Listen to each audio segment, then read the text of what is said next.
Good evening, and welcome to the Tuesday, October 10th Council Services and Safety Committee meeting. We have a very full agenda tonight, 6 items, including 4 action items. So I'm not going to tell anybody that they should cut themselves short, but brevity is the soul of wit, as they say. So with that, let's start with Transit-Oriented Development Opportunity Center, and information from David Fujimoto, our Director of Sustainability.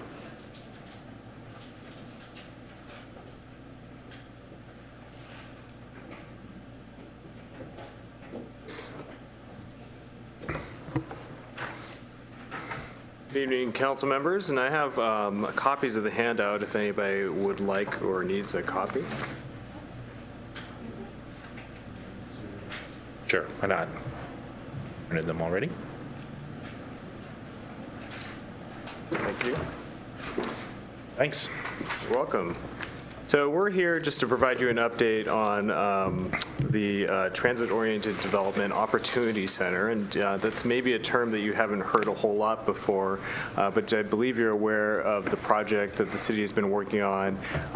Joined here with Jen Davis-Hayes, who's the project manager for the overall project, to develop the transit-oriented development site adjacent to the transit center on the valley floor. And as you know, that's a affordable housing and market rate housing project, but there's also some additional components related to a public plaza, some retail or some commercial space, I should say, as well as what we're calling the Opportunity Center. And this is something that the city had developed in some of the initial work leading up to the request for proposals for the project, which occurred late last year and into the first part of this year. And as a part of that, we had asked for consideration of whether there could be space to accommodate additional services that the city would own the space but lease out to provide for expanded capacity of human services in the community. And so this is something that we know has been a need in the community. It's something that was also recently identified in our human services community needs assessment, which helped identify some key themes. So it's an opportunity for the city to support our human services community either by providing expanded capacity or new capacity in the community. With that, we've been doing some work to take some of those inputs from the community needs assessment. We've also been talking with a number of human services agencies that operate in the region to understand more about their current operations, potential plans for expansion. We also conducted a survey of a number of agencies to collect some of that similar information, but from a broader array of folks to get a better understanding of kind of what folks were anticipating for some of their needs. And so we got a variety of feedback on those points as well. And so with that, we're using that information to better inform how we're going to proceed with this. I will kind of rewind a little bit and say that the overall work on the project as a whole is a work in progress, and Jen can speak to that if you have questions. There are a number of different parts, whether it's negotiation with the master developer, the King County Housing Authority, and funding availability that comes through with that. The different components and the costs of each of those components are a work in progress. So some of this, as it relates to the Opportunity Center, is also a work in progress. But our hope is to be able to move forward to identify some parties that could be potential tenants that we would work with as we proceed through design. So we're still very early in that conversation, but we're in that kind of identification step overall. So a little bit more info on the Opportunity Center itself. It's anticipated to be city-owned space. Right now we're anticipating up to 10,000 square feet. That's one of the pieces that is in discussion and negotiation. Could be less than that. We're anticipating that it could be one or more tenants. One of the things that we heard from some of the feedback was there's either an interest in larger spaces by organizations who wish to expand to Issaquah. It could be 3,000 square feet feet, 4,000 square feet, or there's even a couple of folks that would be interested in 10,000 square feet or potentially more that would have deeper investment in the kinds of services. So imagine like a health point, for example, with higher kind of investment in the facilities themselves. But at the same time, there's also an interest on the part of a number of smaller agencies who just need a space to be able to better access their clients. They might need a space that's an office space that could be shared with other agencies. It could be a shared conference room. It could be a private space for case management. So there's kind of a range of different needs. And so we're hoping to be able to see if we might be able to address some of those in this project as well. So our plans going forward are to, we're currently preparing a request for proposals. It's sort of a request for proposals, request for qualifications, because really we're looking to identify some potential partner tenants, knowing that we're still early in the development process and that they're going to have to be going along with us on this ride of negotiating the space and also thinking about how do we go about kind of parceling up that space. Is it multiple tenants? There'll be some more questions about kind of leasing structure and tenant improvements. So we anticipate there's going to be a number of more stops as we proceed down the road, but this first phase of doing a request for proposals will help us to identify some leading candidates to work with. So a little bit on timing. We're working on the RFP, request for proposals, right now in October. We expect to release it within the next week, actually, a week and a half. Be doing some review of potential candidates in November, and then be checking back with council in December, January, as we start to firm up. We're not quite sure exactly what the shape of that will be, but it'll be something similar to a memorandum of agreement or a letter of intent with those potential agencies. So that, is there anything more you want to add?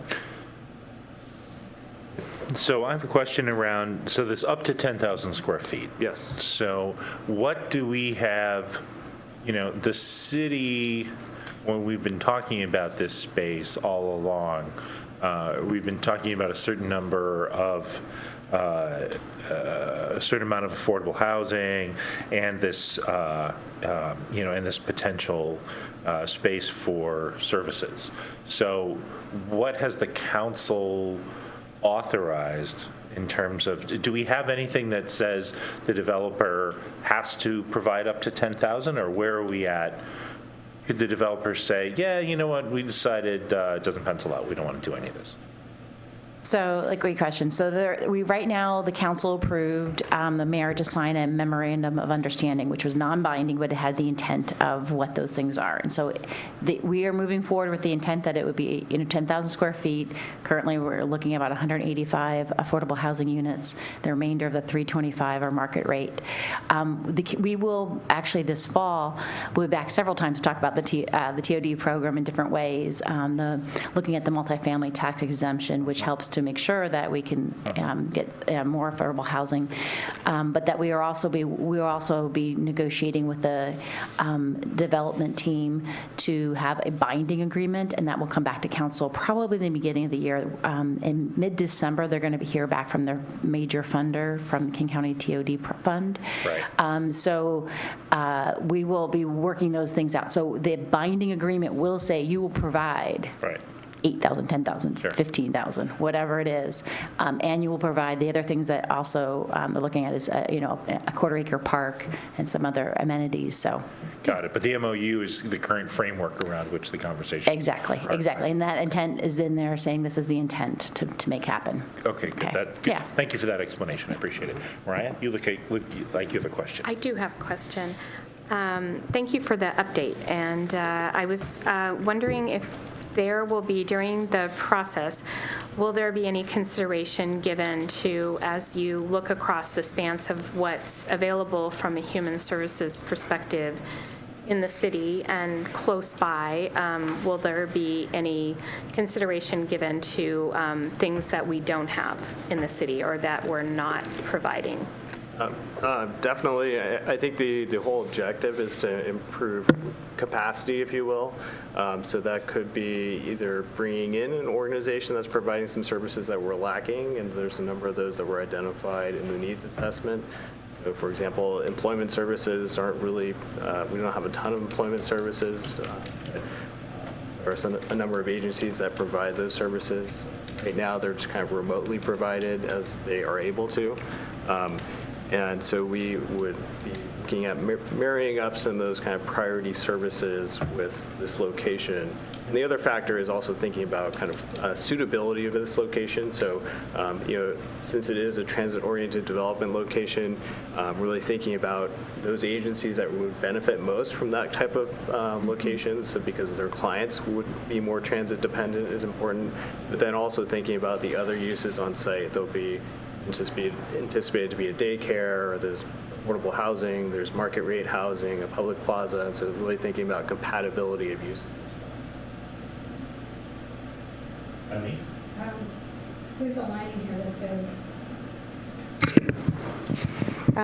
that's talking about the city will own the commercial space on the ground floor of development that will be leased to nonprofits.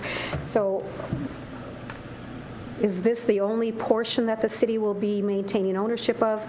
And then who will be owning the remainder of the floors? Can you spell out a little bit what the ownership process? Sure. So there'll be two buildings, actually, that'll be on the site. So one will be owned and operated by King County Housing Authority. The other building will be owned and operated by Spectrum Development Solutions.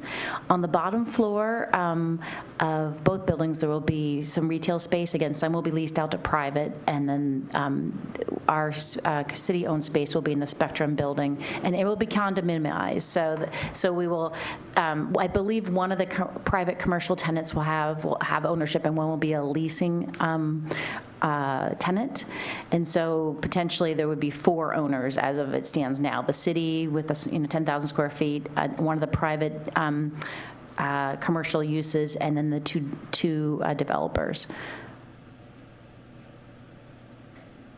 Do we have, so the city's portion, what is our intention and how to use? What's the use that we see the city doing with this, was it 10,000 square feet? It's really for the Opportunity Center, so it's for these services for the agencies that would be providing services here. And they will be rentals Yes. at market rate? We're anticipating that, so part of our collecting of information is getting a better understanding of what agencies are providing.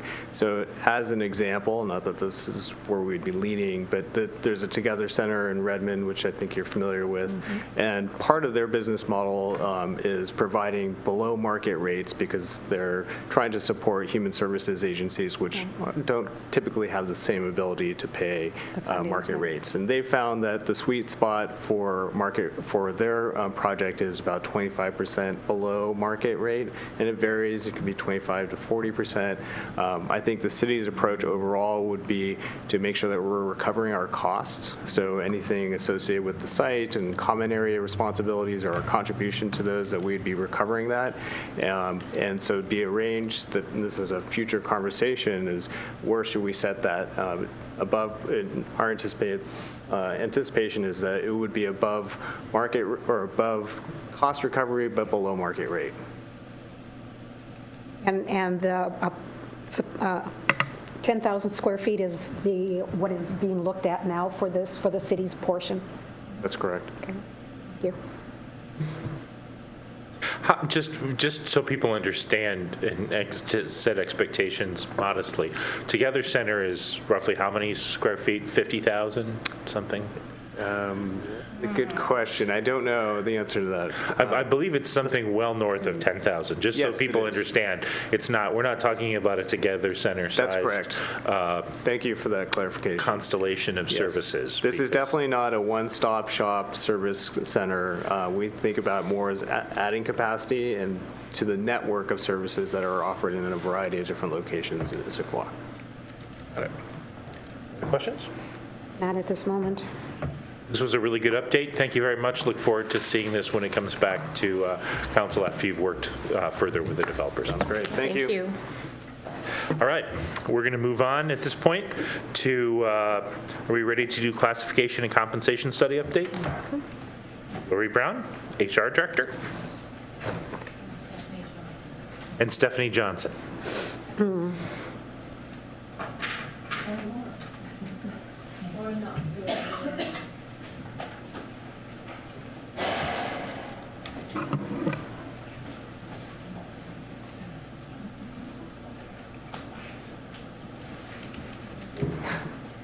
So last time we met with you was in April, and we were just about to kick off the classification and compensation study. We began that study in May, and we had told you that we would come back in October and give you an update, so that's why we're here this evening, is to tell you where we are. Let's go to the timeline. So we divided this project into 4 phases. The first phase was the compensation philosophy statement. We met with you in May, you may recall, and we got some feedback from you regarding the philosophy statement. As you'll see, that work is delayed. We are currently looking at the performance management system, and we're making some decisions about how that system integrates with our classification and compensation studies. So we've delayed that phase of the process. We'll probably look at it again after the first of the year. In the middle of phase 2, which is the classification analysis, at this point, we have interviewed 110 employees, and we're currently looking at doing a classification review of 96 classifications. By the time we complete the study, we will have looked at 235 employees, and we will have revised and updated 135 classifications. We wanted to share with you this evening, we developed a website for the project. The website is our way of communicating with employees. It helps you it helps us track the project, and it helps people see where we are. Stephanie? So here you'll see our intranet page, teamquad.com. You may have accessed this site for various reasons before, but under the resources tab here, we have created a class and comp resources page for all staff to refer to. So just to kind of show you the site and guide you a little bit, you'll see what's trying to populate in here, if it'll come up, is a message from our Deputy City Administrator, Emily Moon. She talks about the overall goals of our study so that staff are well informed about what those overall goals are. Out here, we've tried to build upon some frequently asked questions, so staff have the ability to come out here and look at those questions, see if they have similar ones. We update the timeline. I'll show you that here in a second. We also created the ability for staff to be able to submit questions online. They're certainly able to access all of us HR staff as this project is underway, but this is a tool for them to be able to use for communication when maybe they haven't had as many touch points with us on a daily basis. So out here, I'm opening a link to a timeline that looks very similar to what you have before you, but this timeline is built out for staff. You'll see that we divided all staff in the city into 4 different groups. What we're trying to do is update this calendar weekly or as we've made progress with the study. So as you'll see with the green of our legend, these are the items that are complete. We have received completed position description questionnaires from all employees in groups 1 and 2. We've also interviewed all those employees, as Lori gave those metrics about the staff that we've interviewed. Those are all the employees in groups 1 and 2. We have many of the position description questionnaires back from those in group 3, and we've kicked off all the staff in group 4 to be getting their PDQs completed as well. So as you'll see, we're in October here now, so we're working well on our way to completing the different phases of the timeline as we originally estimated, but certainly this is a resource for staff to be able to refer back to see where we are at with which group they belong to. Also, on this resource page, we have links to glossary of action verbs to help them in completing their position description questionnaire, our current salary schedules, their job descriptions. One thing we've tried to make easy for staff in this process is to be able to have a voice and tell us about all the work that they do, but not necessarily have to reinvent the wheel and just update things that may need to be updated. So we wanted to show you this page because it is what we are referring staff to and what we're building upon as a part of this process. But I also wanted to show you just a visual of some job shadowing that we've been out doing. We got out into the field. Here you'll see pictures of staff that we job shadowed in our Parks and Recreation and Facilities Maintenance divisions. Different locations, different staff doing different tasks, because a part of our job during job analysis is to review these position description questionnaires, but really get out and see the work that they do to help us understand exactly what they're doing so that when we update job descriptions, we have an accurate reflection of what they're actually performing. So that's, that was that. Any questions? Yeah, I have a question back on the original classification and compensation study timeline.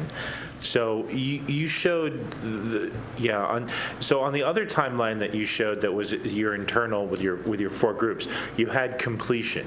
And so I was able to see what was actually completed and what wasn't. So you mentioned documents finalized, that's delayed. But the 2 that are above it that were TBD, May and mid-May, I assume TBD means that they're not done yet. Actually, yeah, those, we did meet with you on May 8th, and we did have a second meeting with the SLT, so those are actually completed items. Oh, okay. Yeah. They're just not, okay, just not Yeah. updated. All right. So everything other than the documents finalization being delayed, there's nothing else that's behind schedule? As far as I know, we're on track. Okay, great. I saw that and just wanted to make sure I understood. Yeah, we're caught my about attention. halfway through. Okay, great. Questions? All right, so- the HR person, I assume you would have questions. So with the job interviews and the process that you're going through with shadowing, and that kind of is great that you're going to such great depth, because a lot of times he doesn't get to all of that, so that's great to hear, especially the job shadowing piece. But basically, you're interviewing people. I'm just trying to understand the process. So you're interviewing people and just seeing, you have an existing job description for them, and you're seeing what has changed. And we have the PDQ, so we have Okay. them filling out a PDQ. Okay, so they're we'll go through they're the providing PDQ and then have feedback. questions, yeah. Okay. And so have you had a lot of title changes as a result of what you've done so far? We are just getting into those decisions. Okay. So we're just starting to talk to managers about recommendations and decisions about what's going to happen with classifications. Okay. And then you said that in regard to the performance management system, that's something you're kind of waiting to see. Yeah. And what was the timeline for that? Sometime after the first year, I can't really give a date. Okay. Great, thanks. All right, well, thank you for that update. Really appreciate it. Sure. So I'm assuming I do not see Jake Cooper in the audience yet. Are you going to fill in for him? You're the designated. You don't look, see if you don't look anything like Jake. So we're going to Agenda Bill 7462, amending school impact fees, and I've got that as Trish Heinonen, Policy Planning Manager, and Steve Crawford, Director of Facility Development. What's your Director of Capital Projects. Director of Capital Projects? Thank you, for the Issaquah School District. Greetings. Thank you. We had heard that you might have some questions on the impact fees this year. They're pretty straightforward, as we do every year. The school district sends us their capital facilities program for the next 6 years, and then we do an agenda bill on what the outcome of the impact fees are for that year, and they're effective January 1st of the next year. But you all asked for it to come to you, and so we're assuming that you have some questions, or and I don't know if Steve has anything prepared that Jake had prepared. I don't know what Jake had prepared. We have another 500 students this year, so we've now surpassed the 20,000 student enrollment mark. Our average growth over the last 10 years has been about 3.6%. So we continue to grow, and as you know, we're looking for sites for 4 new schools because we need capacity. We need seats for kids from elementary through high school. And the changes that primarily impact the increases in our single and multifamily rates this year come from the fact that the cost of land is now included in our facility costs.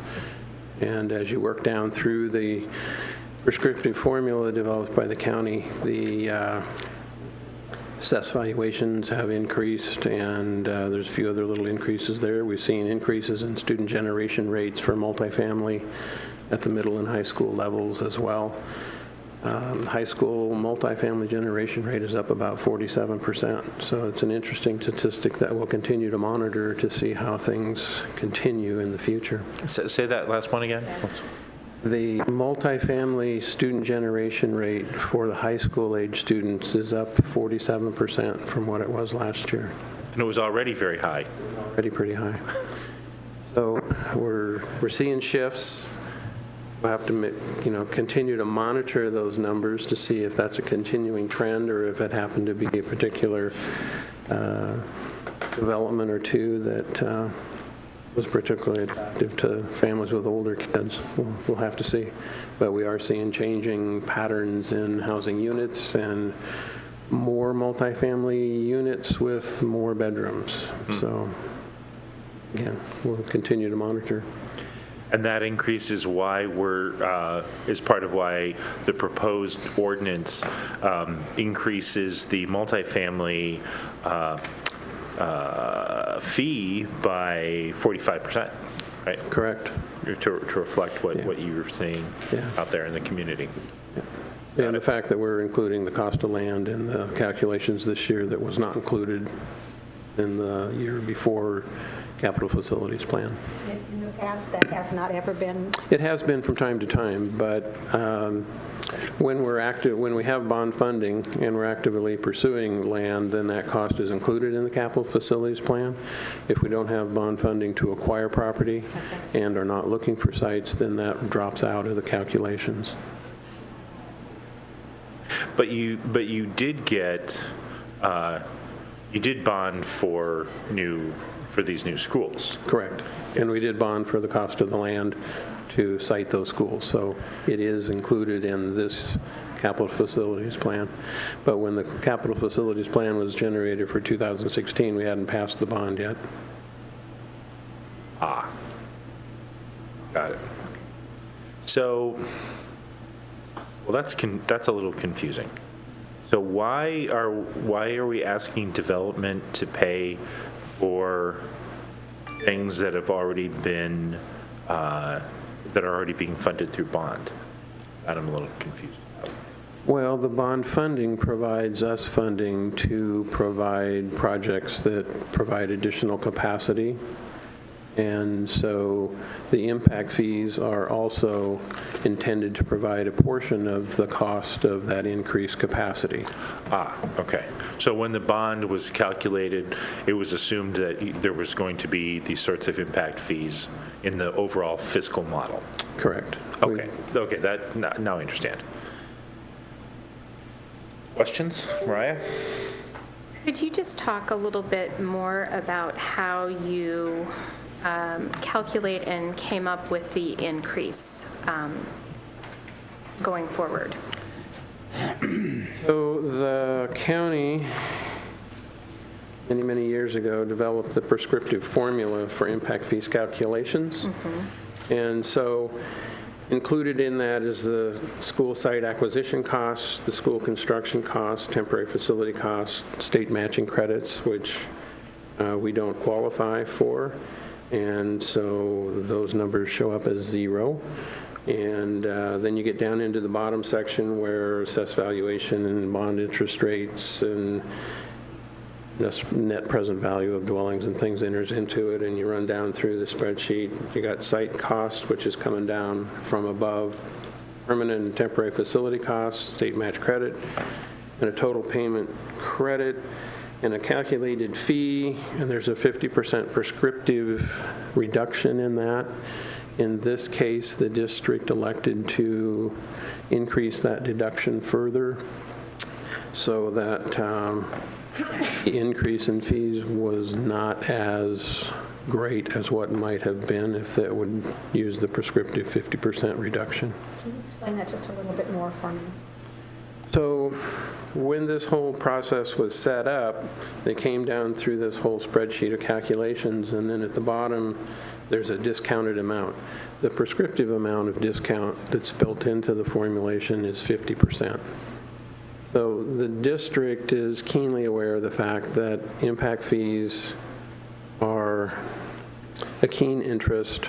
The development community monitors impact fees from school districts very closely, and that has, from time to time, when they see too large increases, prompted them to pursue vigorously trying to eliminate impact fees at the state legislative level.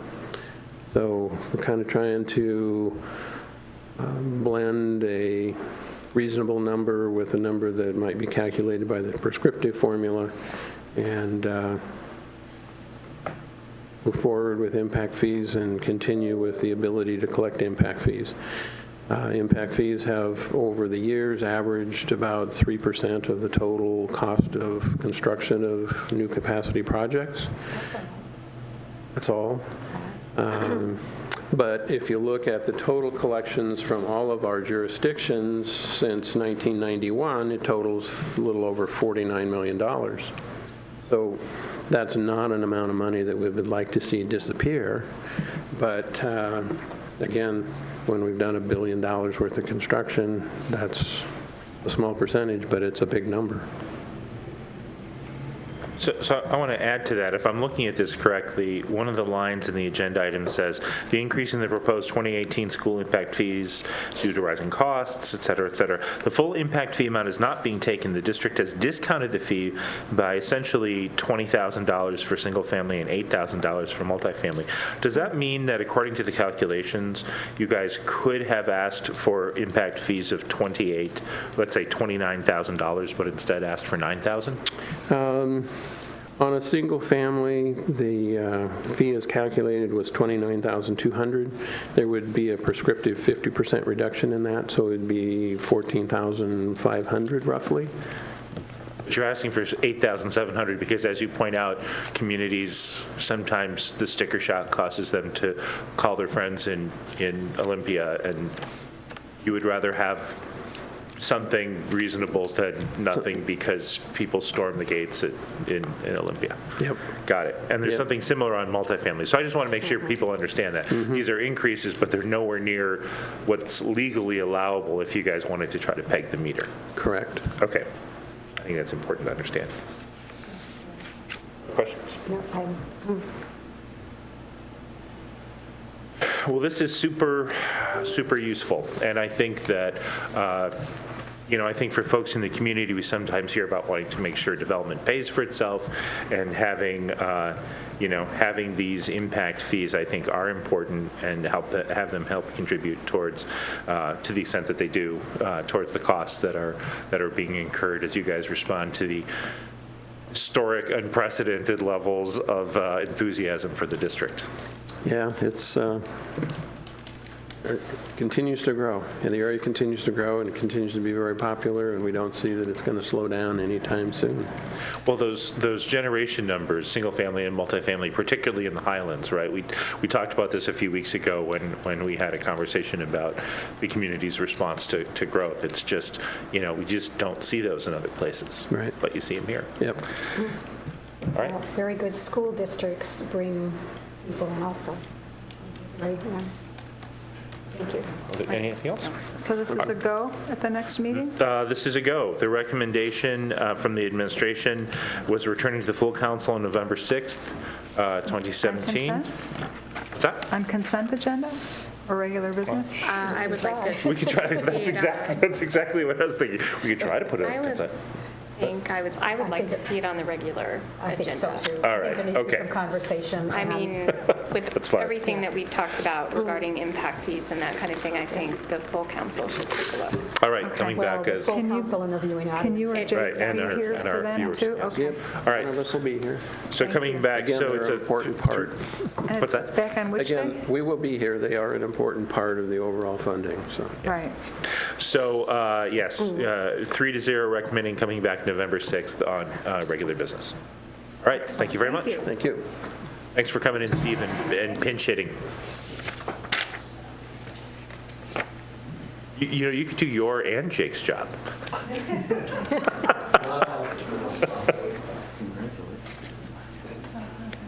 All right, so next we're going to go to Agenda Bill 7443, Recreation Registration and Scheduling Software Professional Services Agreement. And we have Jeff Watling, Director of Parks and Recreation, and John Traeger, Director of IT. Yes, and also joining us, Melissa Ching from our Parks and Recreation Department has really served as the project manager on this work, so Hi, Melissa. glad they're Thanks both for here. joining us. Certainly, Parks and Recreation programs and services really represent one of our primary touch points with our residents. Certainly a key part of that experience, along with the value and quality of the program, is also registration software and how our residents are able to register and the effectiveness of being able to register for those programs. We have a system currently, we call it affectionately known as CLASS, purchased in 1996. It's 21 years of great use, but it's a bit outdated these Computers were days. I'll slightly certainly let different in I'll let the subject matter experts speak to that a little bit more, but it certainly is called an opportunity for us to look at what's the best service that we can do moving forward. I would also mention CLASS has certainly let us know that they're going to no longer support that software program, so we're really at this critical point, this critical juncture of how do we want to move forward. It created a great opportunity for us to do an RFP, and I'm going to hand it over to Melissa and John, again, who have been great. We really set out all through last year in a very interdepartmental way. I hope you'll find, even in this presentation, this was a real collaborative effort between IT and Parks and Recreation. So a little history on the CLASS application. It's a classic client application style. Yeah, they're no longer supporting it. It doesn't really meet security requirements for credit card transactions. It's right at the very edge of allowable. And in their wisdom, they've gone to a cloud, which we are doing as a strategy in the city in general. But the rate that they are charging for their different product is outrageous. It's like more than 3 times. So looking at that, we were like, well, there's an opportunity to change. I mean, if they're going to charge that much, it opens the door to look at all the vendors. And so then we started the process. Right, and so in starting that process, we're not the only, thank you, we're not the only cities being impacted by this change. Most of the municipalities in our area are currently operating off of CLASS. And so Bellevue started a little bit ahead of us in the game. And so what we did for our RFP was to take their end product as a template to start our work. It was very comprehensive. And so what we were able to do was take that list of criteria of needs that were not just reflecting of the Parks and Recreation Department, but as a city as a whole, and invite user groups from Parks and Recreation, Finance, IT, and Communications to participate in developing a refined list of criteria that were specific to our needs as a city. And so once we did that and had anticipated what our current and future needs were going to be, we released the RFP. That was a 6-week release. It was posted on public purchase as well as the Daily Journal of Commerce. And we received, of the 75 vendors that viewed it, we received 6 RFP responses. And so I'll kind of walk through a little bit of how we handled that review process. Was there anything you wanted to add in terms of the RFP piece of it? So yeah, we took the requirements from Bellevue, but then we refined it. So there's actually quite a few iterations of what is our needs. And it went to all the departments. So IT had a section and Finance had a section, and everybody went through make sure we didn't miss something. Data integration was one of the keys we're looking for, any new products that we look at going forward. Yeah, so it was really important that we were speaking to the experts in finance and IT to make sure that we were getting those critical system needs identified ahead of time, so that as these vendors were responding to us, we knew that we wanted. So once the responses came in, we used a model of 3 rounds of review and scoring for those 6 vendors. So in the first round, what happened is all the vendors had to present essentially a self-scoring or self-evaluation of all of the criteria that we had presented to them. And we reviewed that and then also applied a weighting score for items that were most critical and important to our needs. So just to ensure that those were standing out ahead of, some of the things that were more nice to haves.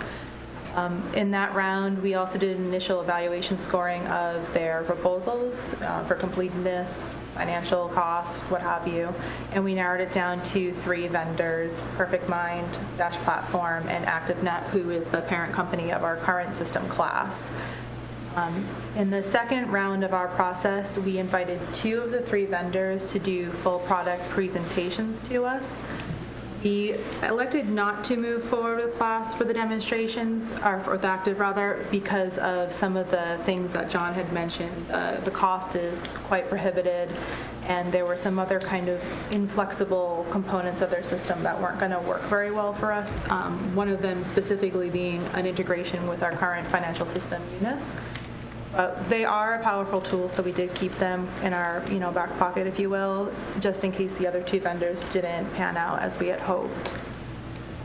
So in that second round, what we did was we invited them, like I said, to come in and do product demonstrations. We also went on headquarter tours and conducted interviews with each of the vendors. We invited our recreation divisions, as well as IT, communications, and finance to be a part of the demonstrations and question and answer sessions to make sure any of their lingering questions or concerns were addressed. And at the end of that phase, we did a kind of overview scoring just to kind of get an idea of where everybody was sitting. At that point in time, Perfect Mind was quite a bit further ahead than the other competitor.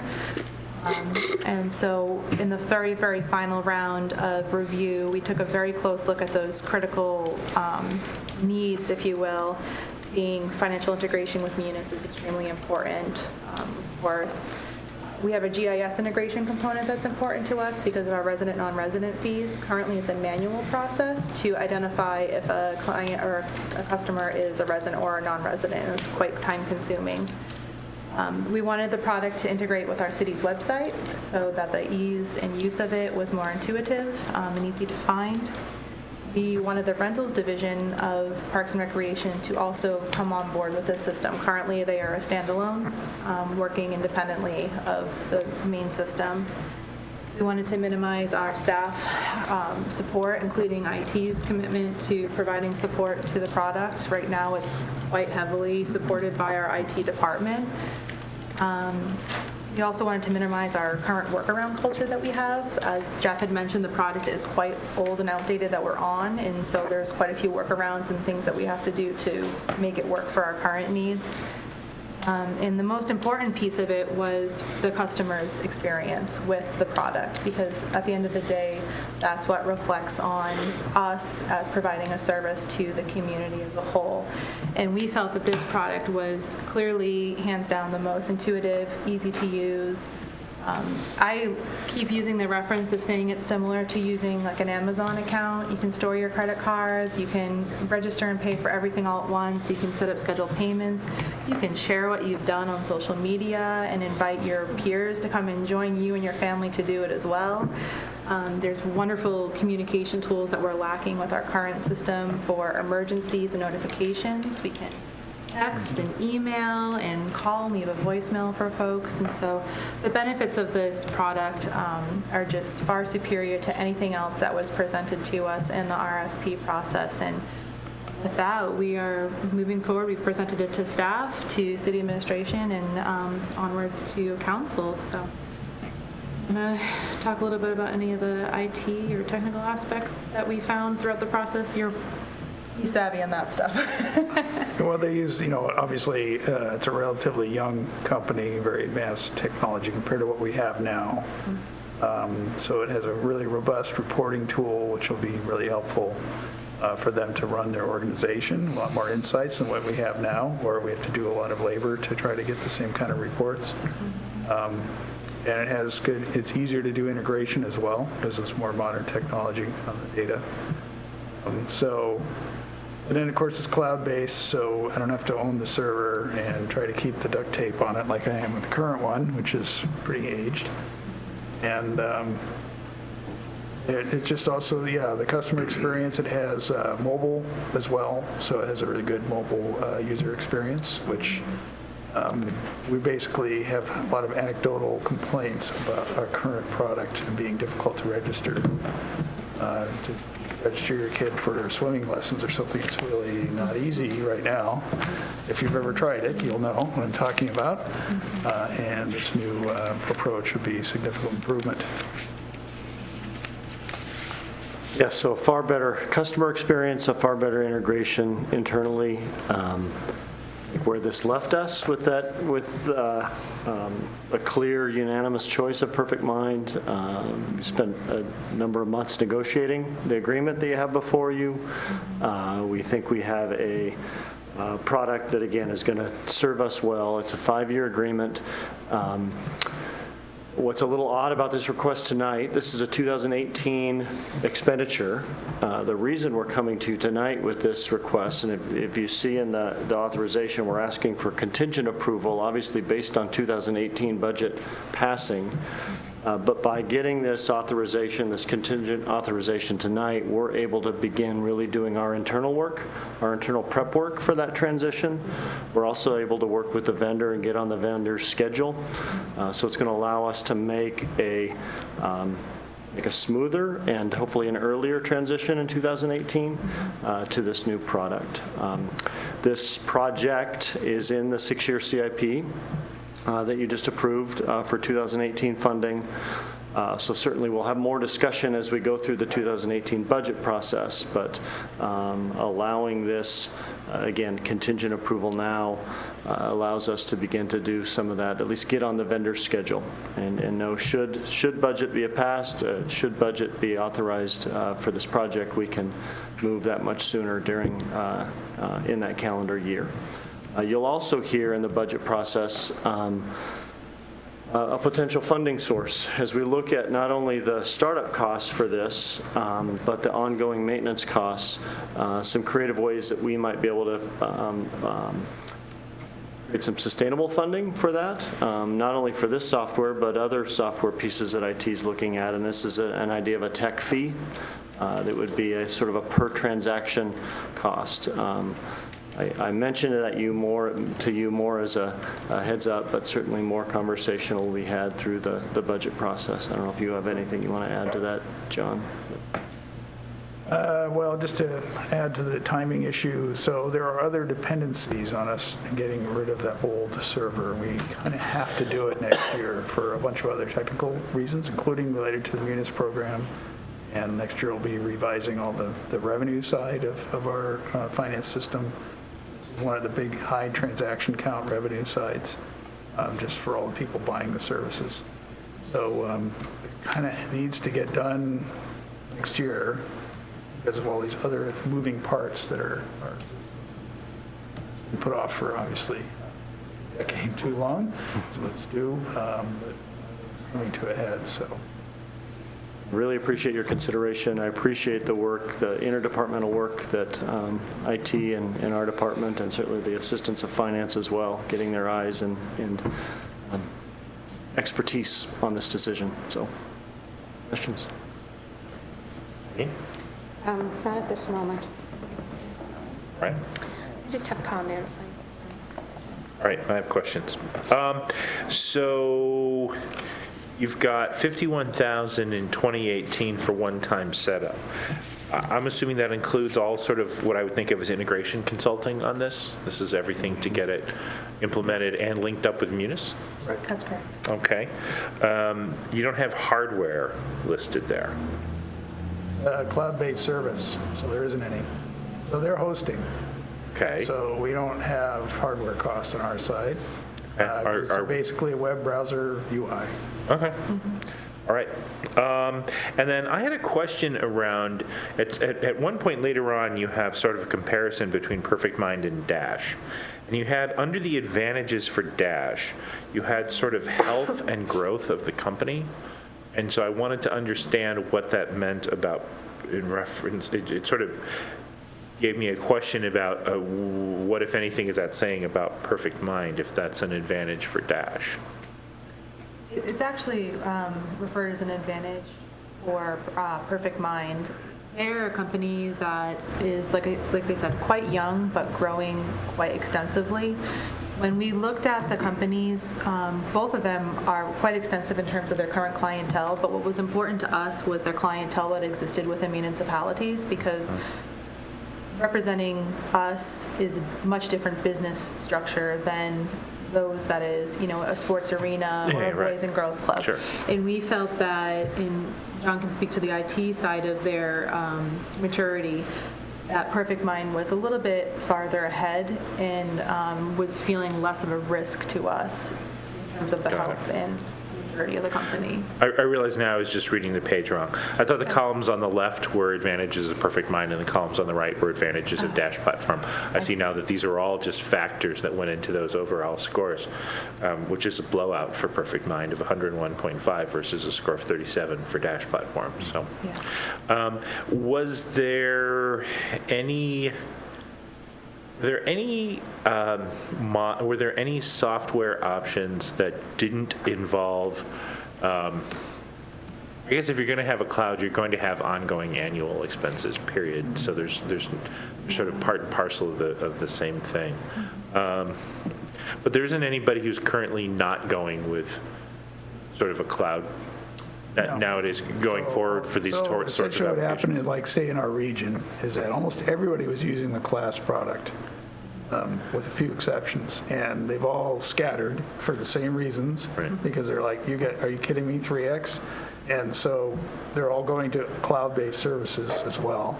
They're just, some are doing Perfect Mind. It's kind of a mix, depending on their approach. Bellevue kind of went their own way, which is normal for them. It was like Bellevue had built a gigantic custom app on top of Class. They were using it for all their other revenue. And so they had backed themselves into quite a corner. Sure. And now they're working their way out of it with their new product lineup. So that's one, you don't want, when you're doing a cloud service, there's less customization. You have less risk of doing that over time as well. Right. That's right. So you had said with Class that was really tied to the internal server, and that's something that you needed to deal with anyway, coming up? Okay. Right. A further question I have is around the timeline. So you've got contract signature you're looking for in January 2018. Then you got a whole bunch of TBDs. So how easy is this going to be to get done in 2018? Very realistic. Excuse me. What the TBDs are all dependent on when we're able to have our kickoff date with them. And then from there, what happens is those dates will scale depending on completion of each of the sections. And you don't move forward with completion of a section until internally we feel satisfied with the product at that point in time. So that could take months, it could take weeks, depending on how things are progressing with them. Yeah, so there's a considerable amount of pre-work we're getting done so that when they do show up, we're ready. We hit the street running instead of spinning our wheels while they're looking at us. So we want to get the most value out of their time, their professional services installation. And we're trying to slot it early as possible in the year because of these other dependencies I talked about. And they were insistent that we give them a positive buying signal before they'll slot us. So if we waited until January, they'd go, well, how about December next year? Right. And that would not work for what we've got in mind. So that's why we're here. For customer experience, for our own internal processes, we're very motivated to get this done early in the year. Lee? Just a question in regards to credit card processing. And it was saying here that in 16, Recreation paid $56,000. But it's not going to be included in the fees for, so the merchant processing fees are not included in the cost of this 5-year term agreement? So how will they be recorded, or where will they be gathered from? So we're, have to get a third-party clear card clearinghouse, which is actually part of a larger program, which is one of these dependencies, because we want to include credit card for lots of other services, which we don't. This is the only one that we have an online credit card. So the intent is, as we move forward, there's going to be more city divisions that are going to be in need of this processing? Yeah. And so we're going to select somebody who works well with our merchant bank. That's the whole thing set up. And those fees, are they currently passed through, the credit card fees, when we're in class? Fees for the merchant processing. Yeah. It's just a fixed fee that we're currently paying out of the budget annually. It's built into the registration fee. So that's already in our fees that we charge, so it's not new. It'll be the same, credit card companies charge whatever they do, 5 or what, I can't remember, 2.5, something like that. So that won't change. It'll be built into the fees that we charge going forward. So are these fees, are they accounted to one particular department? I mean, so if, the fees for parks and then the fees for whatever other departments that are being paid, are they divided and recorded within your costs? Or is it lumped as one big city? It's lumped into their department as part of their operating. Okay. So they got the revenue and they got the fees that they pay for the credit card transactions. And so those transaction fees are paid for by revenue from the recreation classes. So if we say it costs $5, that's going to be, $5.20 or whatever to cover that percentage. Calculate that in when you're estimating a price for something. There's marketing involved, so sometimes you might price something lower to get more business. You know how that is when you've got a whole slew of activities you're trying to get and run. So if I'm looking at your, those fees are actually credited or charged to parks, and they're charged as, okay. Yeah. So wherever they're generated from, that's where they're subtracted. Yeah. Got it. Thank you. I can't speak to what we'll do with the other departments when they get credit card. We haven't structured that yet, so I'll let finance decide how that's going to go. Another day.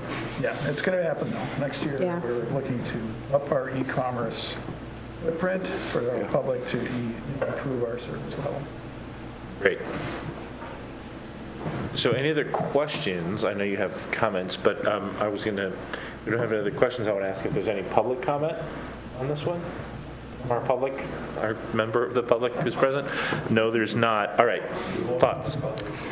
So I was just going to say 1996 was a long time ago, and so I can really see the need for this going forward in regard to the server that needs to be phased out, and then some of the future projects that you're looking at with credit cards coming online and that kind of thing, and moving it over to a cloud-based service seems to make a lot of sense.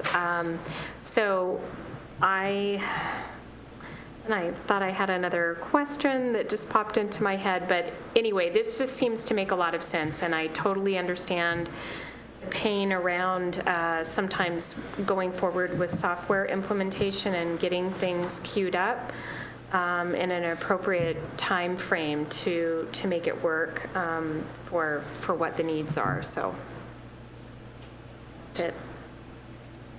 Eileen? I think this is great. I think anything that makes it easier for members of the public to get engaged with the recreational programs that we have is a good thing for our community. So to the extent that we're lowering barrier to entry by moving into 21st century technology. I'm all in favor. So this is requesting to come back at the October 15th council meeting. We're 3-0 in favor, and I assume we want this on regular business because we want the public to know about this good program. So thank you for all your hard work on this. Thank you. Thanks. All right, we're going to move on to Agenda Bill 7472, Providence Point Signalization. This is going to be not Sheldon, but Jennifer Olson, our finance director. You get a pinch hit for Sheldon? We have a lot of pinch hitting today for people representing other people. This is Providence Point. Good. Good evening. Good evening. The Providence Point Signalization Improvement Project is included in the 2018 through 2022 Capital Improvement Plan. There has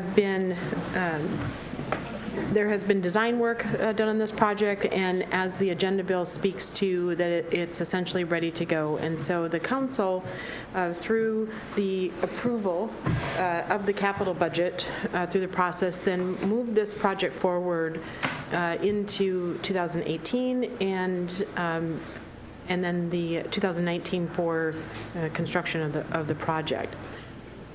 One of the questions was around funding for this project. It had been included in the transportation bond and an important project. This agenda bill added in some additional funding options, and previously I visited with the Council Infrastructure Committee. There were some questions about what the administration had proposed, and that being a transportation benefit district. That is one option for funding, and that is the recommendation from administration. Wanted to talk with this committee about other options so that you had a broad perspective about the types of funding sources that the city would need in order to pay the debt service. Because essentially for this project, we would need to issue bonds. And in the agenda bill, the administration laid out the different types of bonds. There's a limited term that the source comes from the general fund to pay the debt service, that's the principal and interest payments, or to go to the voters, and then that source for the debt service payments would be an excess levy that would be applied through the property tax bill. Screen went down. Of course. So in the memo that was prepared for the CIC, there was a table or a matrix, if you will, of some funding options. The middle of that table identified a transportation benefit district funded through an additional sales tax. So the city can essentially set up a transportation benefit district and fund it then through sales tax, which is 0.2%, and that is state law. So that's an option. There's another option for a transportation benefit district. Well, there's actually a few options from a funding perspective of that district to pay for that, and that is the other typical one that other communities have utilized, and that's vehicle tabs. Administration, again, is recommending sales tax. And that table I can put up on the screen. Could you? So it's easier. I know in the packet it is kind of a format hard to read.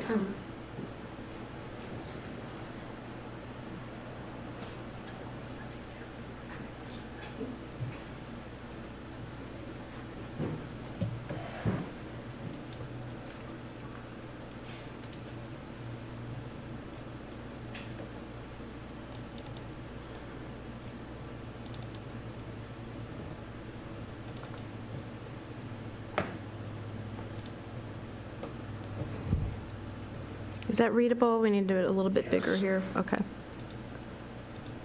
Okay.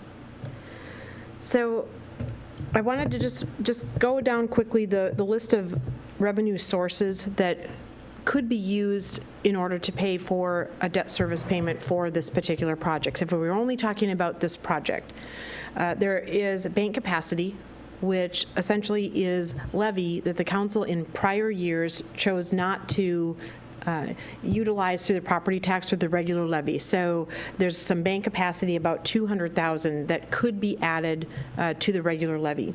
There's an excess levy, and that would be determined by an amount for a specific project that would go to the voters.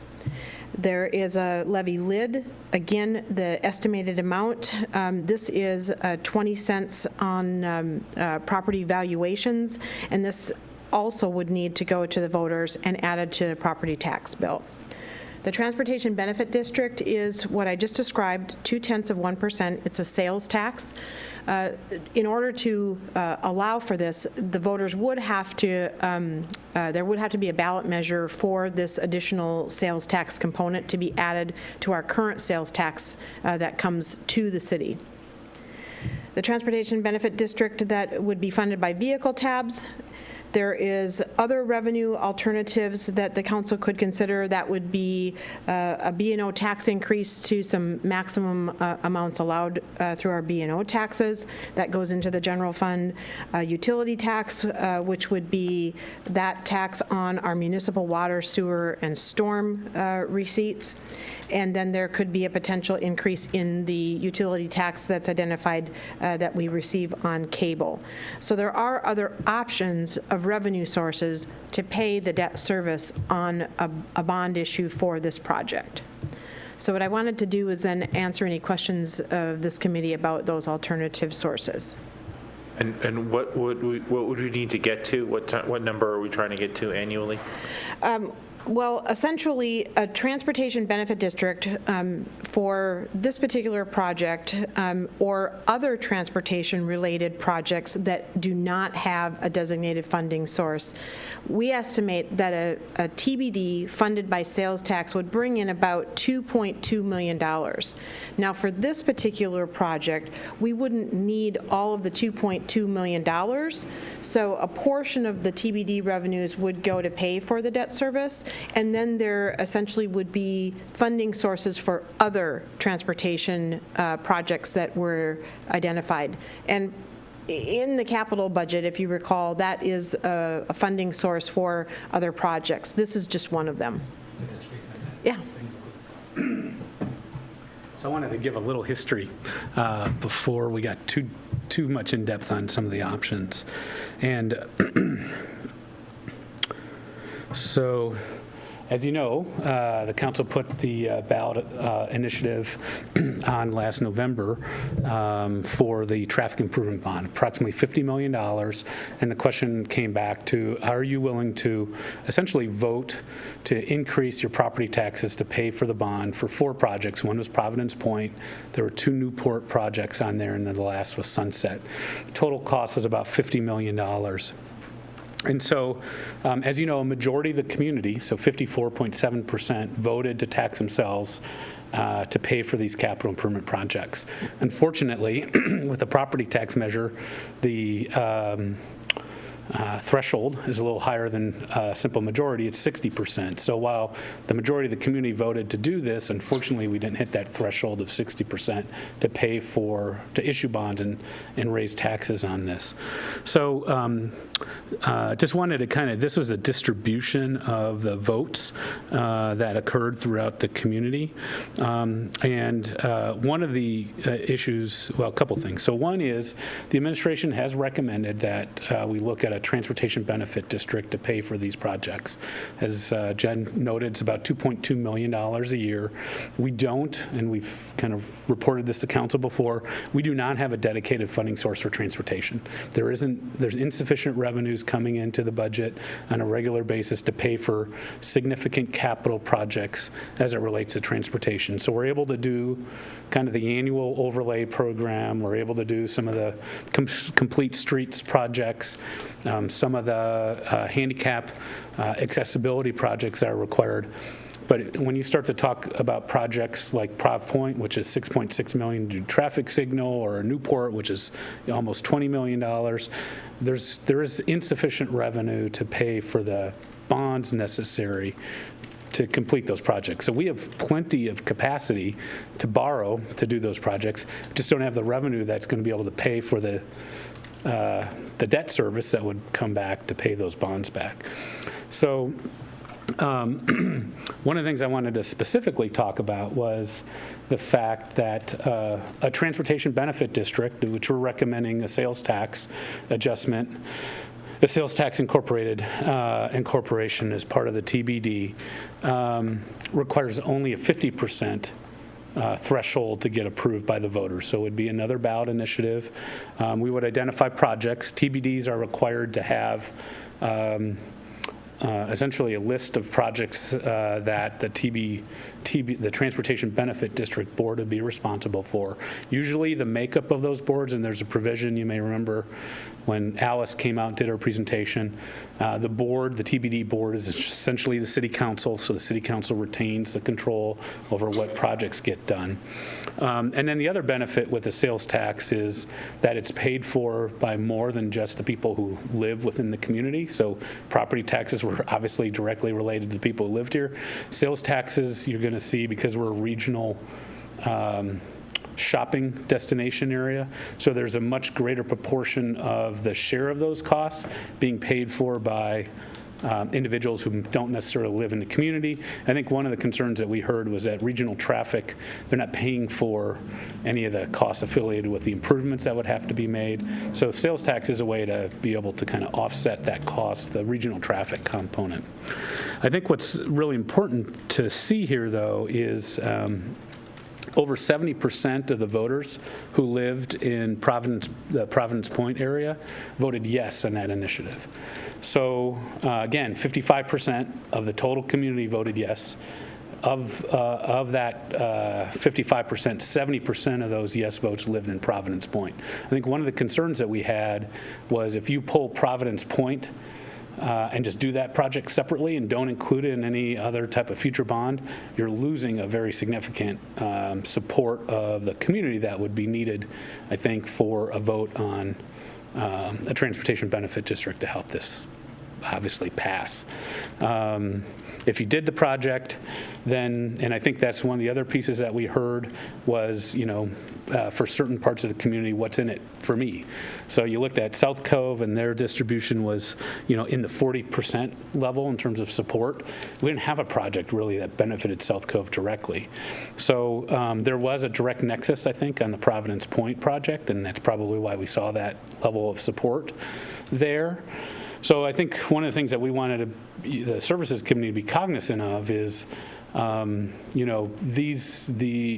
you go to the voters, you need a diversity of projects that are well supported throughout the community, that has some level of interest and relationship to the taxes that people are paying.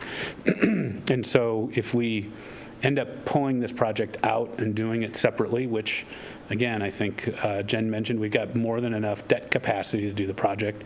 What we haven't identified was a revenue source, and I think those revenue sources she laid out here shows how those projects could get done. A transportation benefit district for that is it's 10 years unless you bond for it, which is then up to 20, right? Can you give me correct. Okay. That's correct. So in this case, if we did a bond affiliated with the Transportation Benefit District, then this $2.2 million will probably increase as we continue to see additional growth on an annualized basis, would enable over a 20-year period, probably in the vicinity of $40 to $45 million in bonding. So we'd be able to do Providence Point. We'd also be able to do some of the other projects that were previously identified in the bond using this mechanism of funding, which, again, the majority of the community voted for. These other ones, the B&O tax increase, you could do, there is capacity there under state law. There had been a consideration by the council of this before. If you wanted to just do one-off on that project, you could choose to raise that tax for 3 years, dedicate that revenue to that project, and then lower the tax in 3 years when the project is done. It's not the most efficient or best practice way to fund a capital project, because you're really taxing just a few people to pay for a very specific, you're taxing a few people much more heavily to pay for a very specific project. And then utility taxes are ones that we've talked about in the past, which is, that's very, very common to see utility taxes across the state. We're probably one of the only cities that don't have a utility tax. And those are,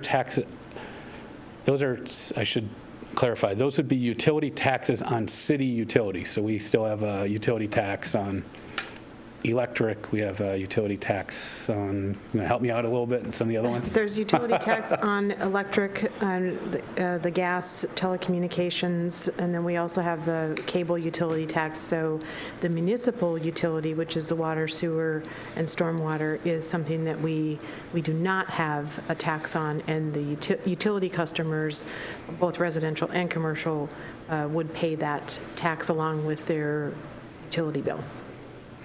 So a big reason, I think, for all these items here there's capacity there to generate revenue. If we wanted to talk more long-term about how are we going to pay for transportation improvements within the community. Again, if you just want to focus on Providence Point without thinking about those other projects, then again, you could look at these same issues and just do it for a short-term basis until the project is paid for. You could either bank the money and then pay for it when you had enough cash, or you could do like a bond anticipation note, which is essentially like a short-term note, and you'd pay that annually, and the interest rates on those kind of short-term notes are pretty low. They could be, 2%, 1.5% sometimes. So you have some options, and so I thought the history on how the vote kind of worked out last time I thought was important, because from the administration's perspective, just looking at Providence Point in isolation without thinking about the broader impact of how you finance transportation within the community would be a mistake. So I've got a question around levies versus bonds. And Wrong one. if we did, and this gets at 50% versus 60%. Yes. In general, levies require 50% plus 1, and bonds require 60%, right? Correct. So under that levy lid option or the TBD, could either be run as either a levy requiring 50% or a bond requiring 60%? I guess levy lid would only be levy, but then it would be, so your option 3 there, your levy lid option, that would require 50% plus 1, right? That is my understanding. Yeah, if I remember right, that is correct.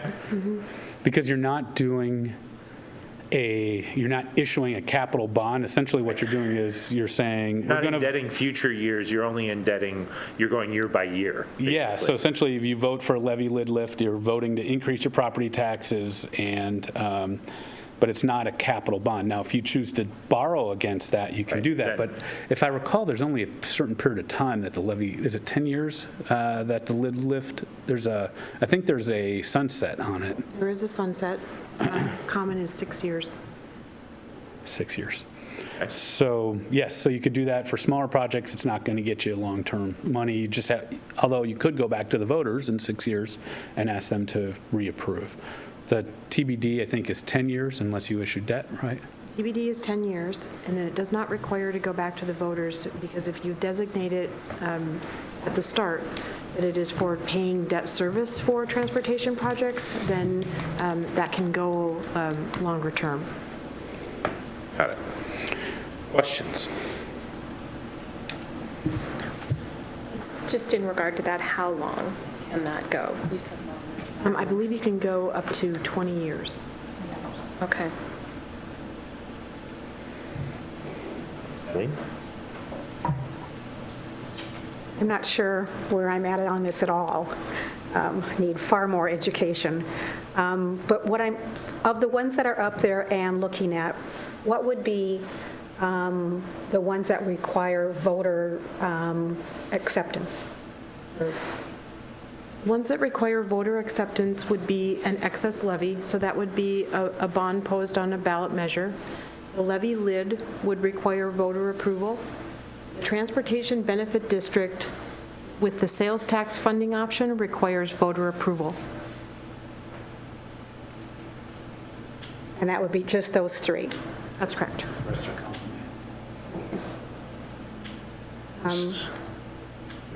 Just one more sentence on that. Sure. I mean, for me, at just this is real brief and needs a whole lot more digestion, but I believe it would be important to go to have it be a vote so that the residents of Issaquah have the right to say yes or no to this piece, as opposed to the councilmatic. I think we can segue into our discussion of this now, if that's okay with you. I also agree. To me, the two options are the levy lid or a TBD. And both would require voter approval, to your point, which I like. I'll tell you guys that I'm more inclined towards the levy lid, and the reason is, Washington State, we have. Some of our taxes are pretty regressive, right? Car tabs, $20 car tabs is the worst, right? Because everybody pays the same amount regardless of your ability to pay, right? Sales tax is only a little bit better than that, right? Because, working families spend a lot more of their money on things that are taxable than people who are affluent. And property tax, of the options that are in front of us, is the one that's the most progressive and most related to people's ability to pay. Although you have to be careful because there are folks who have been in their homes for a long time, and we don't have the ability to specifically lower their property taxes. But so to my way of thinking, I actually like the levy lid one better, because to me it seems more progressive and more based on what somebody can pay rather than the TBD. Also, I think voters have shown they're more sensitive to increases in sales tax versus property tax. So, that's another reason. And that's why I asked about the 50%, because either one can be structured to be 50% plus one, right? Whether it's the levy lid option or a TBD, if they're both levies, not bonds, right? So it isn't a matter of one being 50% and the other being 60%. They both have the same threshold in the community. I'm asking. Yeah, I think that is the case. I do want to say, so I think you philosophically and historically you're right on the property versus the sale tax regressivity. I think one of the things that we're seeing now, which may change, is the fact that your housing costs make up such a substantial amount of your income that on a proportionate basis, if you're spending 50% of your income on a house and then you add property tax on top of that, and then you're only spending 20% of your income on taxable items, so taking away utilities and all those other items, those that may be subject to sales tax, you may end up paying more on your property taxes on a proportional basis, and it may end up actually being more regressive on the property basis than the sales tax would, just by virtue of the fact that property has gotten so expensive in town. So what I want to say is I think what you said is absolutely accurate on a historical basis. I think the challenge is that as we've become housing stock has become substantially more expensive, that I don't know that you can just say that on a broad brush basis. So one of the things that I'm wondering about is if we're not, I heard maybe from you that you weren't necessarily sure that tonight you were ready to make a decision on something going forward. I'm wondering if we send this back to full council with a request for additional information on the impact of those two options, what it would do for the average homeowner and the average resident of Issaquah pays a certain amount on sales tax. They pay a certain amount for their home and their property tax, and what those two options, how they would impact residents in Issaquah. And I do want to ask, we actually just had somebody in the community join us. When we started talking about this, we didn't have anybody. Sir, are you here to comment on this issue? I'm waiting for the Providence Point thing, which starts at 8:05. Well, that was what was in the schedule, but we actually, that schedule is general guidance. We're actually talking about that right now. So if you'd like to come speak to us for a couple minutes, you're welcome to. But we're actually discussing that right this minute. So we started, those times are not set in stone. I didn't know that there was. That's okay. You're public comments. What's that? I'm happy to comment. If you would like a couple of minutes to comment to us, we would love to hear your comments. You're welcome to join us at the mic. And the fact that you don't have prepared notes, don't worry, we won't be scoring you. Yeah. So, But please come to the microphone so that folks at home can hear your comments. I've got a bunch of files there. So I stand up here? Right at that microphone. Okay. And the folks at home will get to hear what you're saying to us. My name is Ted Gamlin, and I'm a resident at Providence Point. And just recently, they had me take over the chairship of one of our standing committees, which is the one that has to do with traffic and development, building, and that sort of thing. So I'm learning about it, and I can see there's a lot to learn. But one of the things that's in front of us is the intersection at 43rd Way and Providence Point Drive, and so I've been spending a lot of time down there just looking at the intersection and interviewing the people that had accidents there just to see what the problem is. I've never had any problem myself at that intersection except for one near accident when I was coming up the hill, when I was turning into the intersection from Forest Village, and a car was coming up the hill, and I just misjudged how fast he was coming, and before long he was swerving to get by me, and he zoomed up, and I got into where I was going. But there have been 3 accidents this year. I interviewed some from previous years. There are about 2 a year, although I've discovered that not all of the accidents are recorded. They don't always ask for police. And there are some things that work very well at that intersection. One is the signage. The signage is good. They have these advisory speed signs coming both ways. And so why do people have accidents? What's the problem? And I've identified a few problems, and maybe I could just list them for you. Okay, but generally public comment is 2 or 3 minutes. You're welcome to a little bit, but I don't want a big presentation. The problems have to do with, one is the narrowness of the lanes, which I'm sure are substandard, and that increase the danger. And another one has to do with location of a no left turn sign for people entering. And another one, believe it or not, that people had trouble with and caused an accident was that around the winter solstice, when you are coming onto 43rd and you look up the hill, the sun is rising right there in the morning. And that actually caused an accident this year. But the main thing that people complain about, and which is dangerous, is the speed of the vehicles coming uphill. And which is, as the median speed is over the speed limit. And I've seen cars as fast as 60 miles an hour come zooming up. And we have several accidents a year, and something should be done to correct that. Of the various options, I don't understand the options for completely. I understand what the recommendation is, and it seems to me that if you establish a transit, one of these transit districts, that a lot, you have to send it to voters for a sales tax increase, and a lot will depend on how it is presented to voters and whether they're going to focus just on us or if it's a citywide thing, because we are at the very edge of Issaquah, and by ourselves, we're not going to get any support if they are just going to raise a sales tax for us. So whatever they do, a lot depends on the details of the particular option that you select. And I hope you do something about it before somebody really gets creamed there. Thank you so much for your comments. I appreciate it. I'm glad you made it in time to present to us. Certainly. So what do you think about asking the administration to come back with more details on the transportation benefit district and the levy lid option and what it would mean for residents?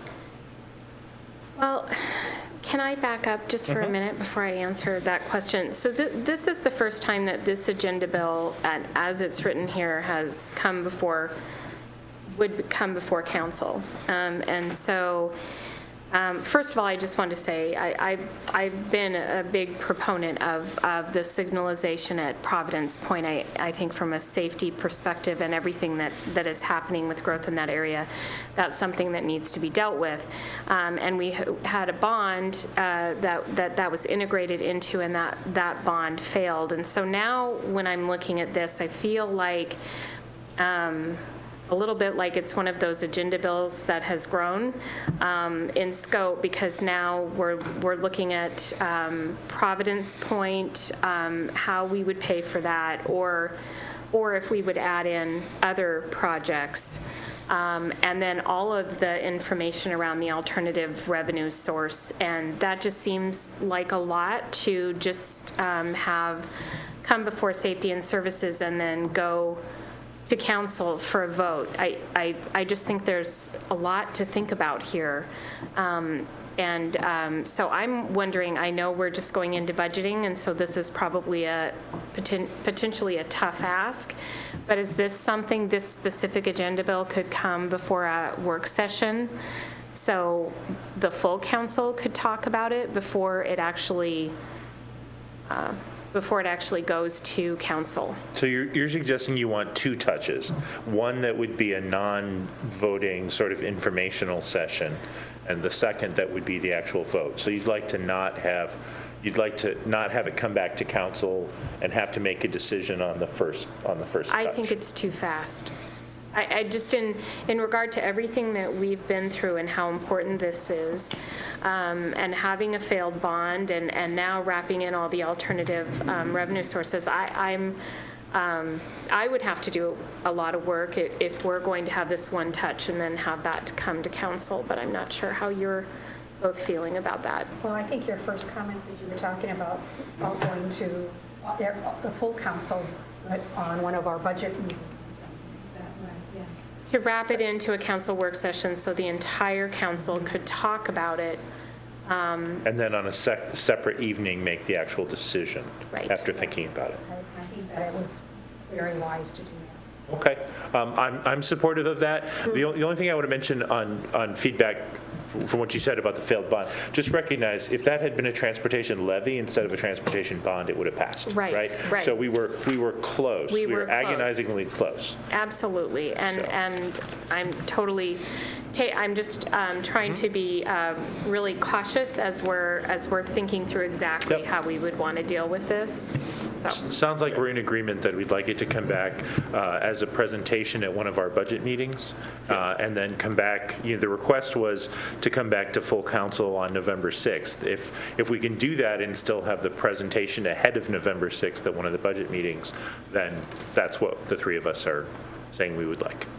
I just wanted to mention that in the 2018 budget schedule, the third work session, there's an identified agenda topic on debt funding or a debt overview. And so that would mean a conversation with full council in their budget work sessions to talk about all of the debt that we want, an overview of debt, but also to talk about the same issue and the source for funding those debts that would potentially be issued. So November 1st is the work session that was identified to talk about this. And so the turnaround for November 6th, perhaps that may be doable, but that would be the time budget work session that has been scheduled for this kind of conversation. All right. Well, I mean, I think the administration understands the three of us are unanimous in wanting to see it, whether it's on November 1st or on another date. I sort of leave that up to you guys to think about, but that we would see it there at one of those budget meetings and then in full council after that. So I want to just ask, do you want it to go straight to council after the budget workshop, or do you want to have it come back based on the feedback you get from your peers to talk about go straight to the council? Yeah, the three of us are in agreement that we wanted to stay at full council. It doesn't have to be remanded back here. So we'll add it to our budget work session November 1st. Mariah, you had a question? And somewhere in here that we probably have this, but on the alternative revenue source, if there could just be just like a little few sentences underneath each one of those, just to when you're looking at, I like looking at it in like an Excel spreadsheet like that, but just like a few sentences that talk about each of them would be helpful. One of the things I just wanted to direct you to was in the packet and with this agenda bill is the forecasting book that was provided. And so what we'll do is there is the narrative about each of these funding sources, and so we'll make sure that you have that refreshed for your review. Great. All right. Any ambiguity? All right, great. Clear. Let's move on to 7482, 2017 third budget amendment, again with Jennifer Olson. Thank you. This agenda bill has been referred to the committee because of the proposed budget amendments. This is the third one for 2017. There is kind of a unique circumstance with regards to the budget amendments in that the fund accounting changes, which are generally housekeeping in nature, have been included in here for the council to see the changes. So what we've done is we've done a review of our fund structure, and there are some funds that are obsolete, not required, and so the fund accounting in the Exhibit A identified where essentially these transactions would be tracked going forward. So for example, prior to the fund accounting changes, and I just want to back up, that in under the pink headlights where you have the current and revenues and expenditures and the budgeted increase in fund balance, the next three columns are the fund accounting changes. And you'll see at the bottom, the total revenues and the total expenditures do not change. It's just where those transactions are proposed to be tracked or should be tracked according to generally accepted accounting principles, BAR's state, the Washington State manual for where we have to code things, and then also prescribed by the types of funds that should be used. So for example, at the start of the year, we had a water fund and we had a water construction fund. That is a utility fund that is a proprietary in nature. And so we do not report two separate funds in our financial statements. And so that is one of the changes, is that fund be combined, because it is business-like. Water enterprise fund, essentially everything water-related needs to be in one fund. And so that's why that fund was consolidated, essentially. So what we wanted to do was to share how the fund accounting changes impacted the funds and where they were tracked, to show that there is no change. So that amendment portion did not require a public hearing, but just to show what was changing from a housekeeping perspective in the finance department. True budget amendments that are being proposed are in the blue column. And there are just a few funds that have identified transactions or proposals from departments for requesting either a change in revenue or a change in expenditure. The additional information that comes with the Exhibit A with a proposed budget amendment ordinance identifies some of those proposed changes. In the general fund, there's a request to identify and to better align our anticipated actual revenues and a transfer or a reclass for a mitigation fund. So that's a change in revenues of about $44,000. There are also a number of agenda bills where the Finance Director was directed to add this to a future budget amendment, and those have been identified, and I won't go into listing each and every one of those. There are some additional spending asks from departments. For example, in the Finance Department, there's an additional spending ask to cover auditor costs as well as temporary accounting services. There's also some additional dollars that are being asked for the Talus improvements, and that's aligned within an agenda bill. That is the general fund. In the sustainability fund, we're looking to update and better classify some grants that we will likely not receive in 2017, but we do anticipate those in the 2018. And so you'll see that through the 2018 budget process.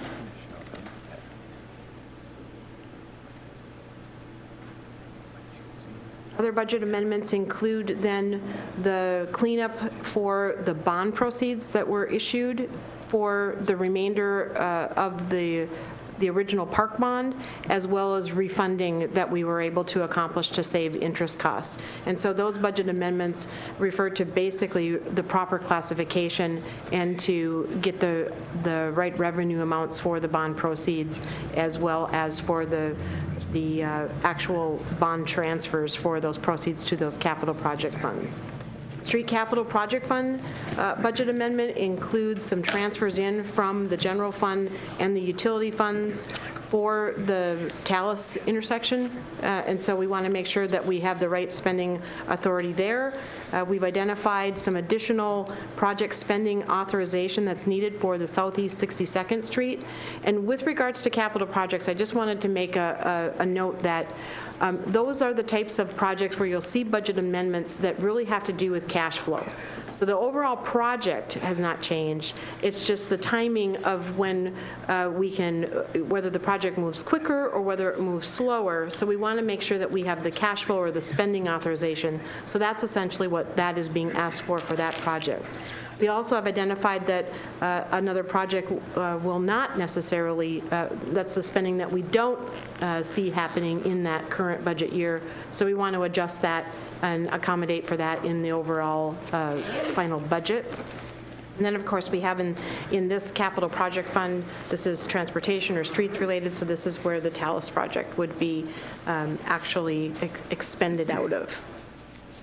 And then the last funds are the transfers out from the utility funds because they're sharing in the cost of that Talus improvements.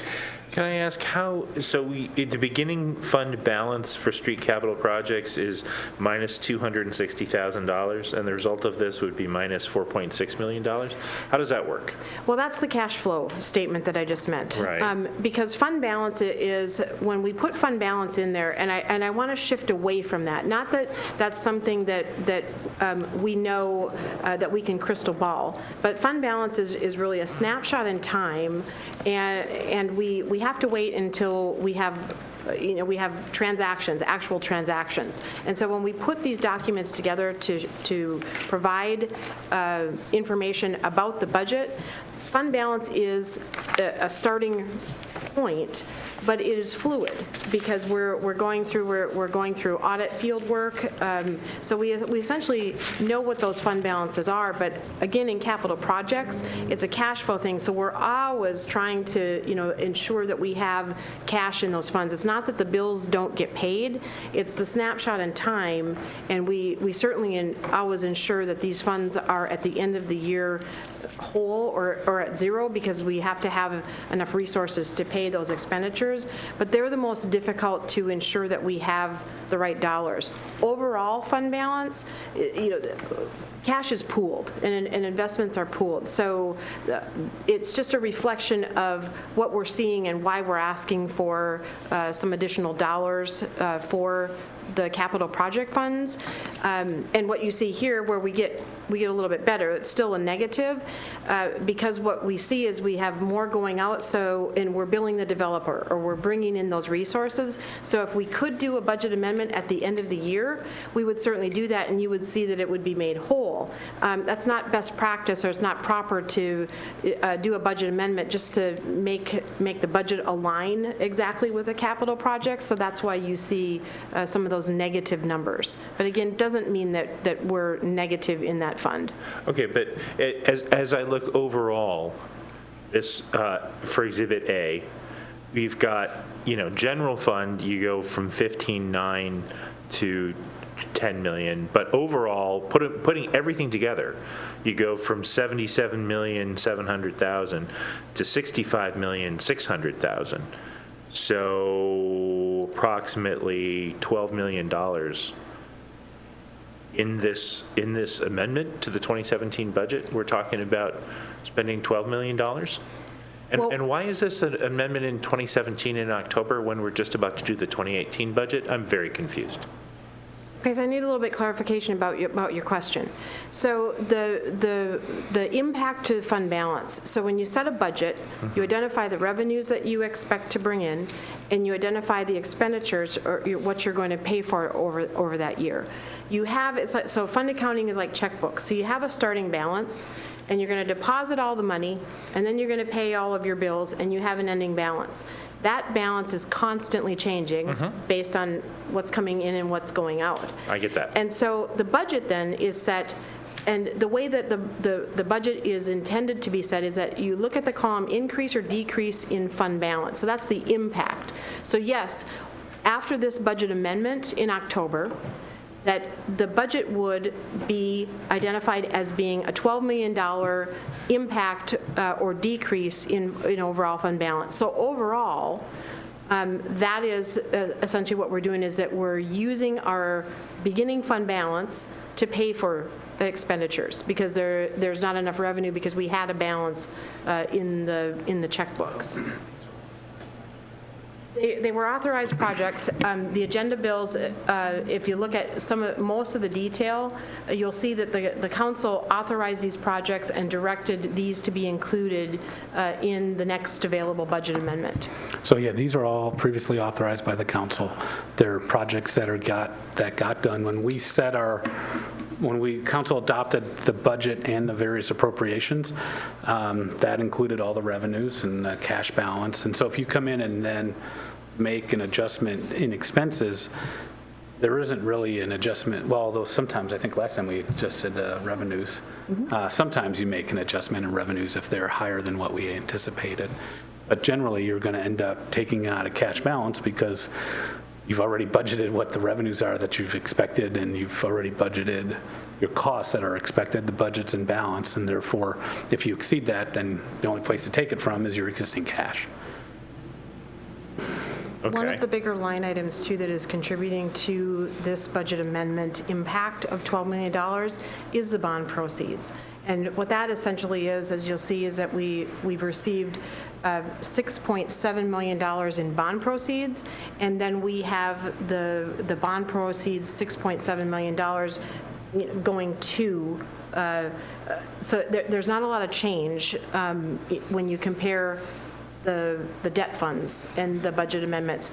But what we needed was, we needed that to align better in the budget, because we would have had zero in that column, because it wasn't anticipated at the time the 2017 budget was issued that we would have $6.7 million in bond proceeds and $6.7 million in refunding. So it's that one kind of aligns with more of a housekeeping transaction with regards to properly classification of bond proceeds and refunding. So let me ask my question differently. The blue columns of Exhibit A, the proposed amendments, revenue changes and expenditure changes.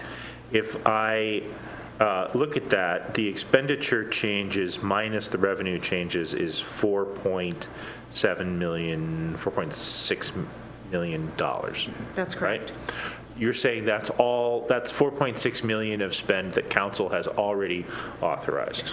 The major portion of that, it was for the 62nd Street project, and that is a cash flow item. If we were to do another budget amendment, then we would see more on the revenue side just to make them match. But again, the capital projects and the cash flow issues that come up with them are sometimes difficult to keep up to date with a one-year budget versus a multi-year capital project. Got it. Questions? All right. So just in terms of the things that the council has already authorized, we've got the 62nd Street project, it looks like, and then we've got Alice and what is happening there, those improvements, and then some positions that were authorized. Does that kind of summarize what I'm correct? The major changes there would be to in the general fund, there is some additional dollars for let's see.